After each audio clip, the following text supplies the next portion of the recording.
Hello everyone and welcome back. So now we're in Houdini 17 and I'm going to create a box. Same thing. Okay, and I'm going to create the Voronoi fracture node. As you can see, it's quite different from the old one. It's actually a much more simplified version, and they removed quite a bit of features that they put in different nodes. So it works the same way. We can scatter some points.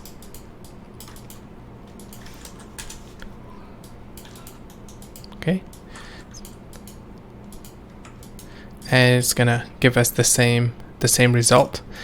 And the main new feature for this is it has two outputs now. You can see we have a fracture geometry and we have a constraint node. So to view the second input or anything that is not the primary one, we have to plug in a null and view that. And by default, this Voronoi fracture provides us with a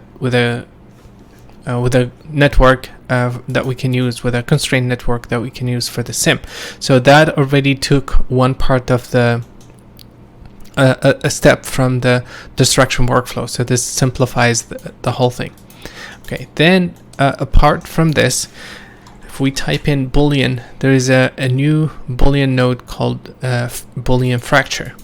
Okay, so this is similar. If you see, the UIs are quite similar, but it does not use the Voronoi under the hood. It uses the Boolean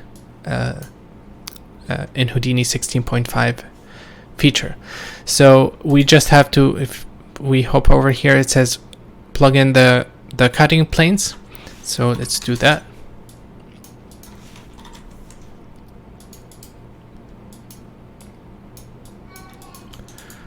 Okay.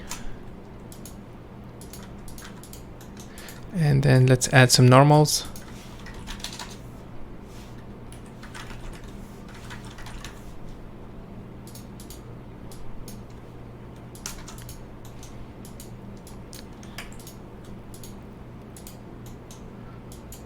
Okay, and let's connect this here.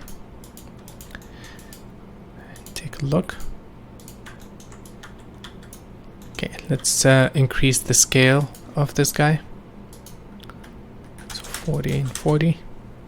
Okay, so now we have everything working as expected, and this guy now generates actual fracturing. In Houdini 16.5 we have to do a little bit more work to get the inside and outside faces, but with this node everything is ready for destruction. So this is basically, you can see we have access to the inside and outside faces. Cool. Let's increase the resolution of this guy to 20 by 20 and add a noise. Use a mountain as well. Let's do 5. Okay, and let's take a look. And now we have more interesting fracture happening.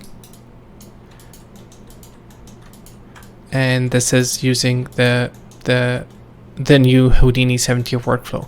So the main advantage with this Boolean fracture is that we can get some really organic shapes. Okay, and we can increase the resolution of the edge displacement. We can set this to 60 by 60 to get a lot more details, not 560. So let's go back here and let's lower the height, something like this.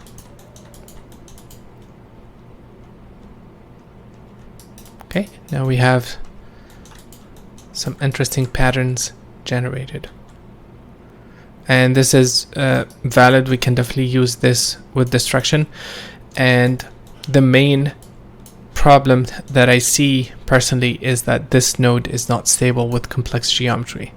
This is very, very simple, a box, but once we start adding using some really complex geometry, we're going to start seeing a lot of issues, and we'll see that with the building. So I'm still in favor of using the Voronoi fracture personally, but I highly encourage you guys to explore this and use it if you are able to get interesting details out of this, definitely use this this workflow.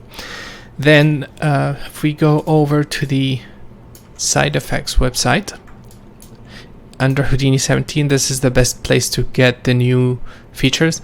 They added this material-based destruction tools. Okay, so if we dive into this, they added a new node called RBD material fracture. And let's go back. They added RBD paint, RBD constraint property, RBD interior details, RBD cluster, RBD pack, and unpack. And under the hood, these guys are using the Boolean fracture, Voronoi fracture, exploded view, connected JSON SOP, assemble, Voronoi fracture points, and these are the lowest level nodes in Houdini. So we're going to take a look at the RBD fracture node, which is the main new node that offers a completely or not completely, but a simplified version of the destruction workflow. So we're going to take a look at that in the next video. Thank you guys for watching, and see you in a bit.